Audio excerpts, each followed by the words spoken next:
Amen. Hallelujah. So, punta tayo sa ating closing prayer. Hallelujah. Ama, salamat po sa katagumpayan ng maghapon. Salamat, Lord God, sa iyong presensya. And thank you, Holy Spirit, Lord, sa mga narinig namin na salita mo ngayon. Salamat, Lord, sa muling pagpapaalala.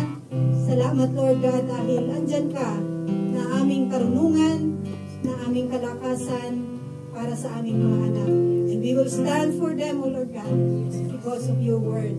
At salamat, Panginoon, Lord, sa patuloy na pag-iingat mo sa bawat isa sa kanila at maging sa amin dito. Lord, sa aming pangsamantalang paghiwa-hiwalay sa oras na ito, paunin namin ang kapayapaan at kagalakan na nagmumula sa iyo, ang iyong presensya, ang siya naming laging kasama at ang kagalakan, Lord, na hindi nagmamaliw ang siyang sumaamin ngayon at magpakailanman.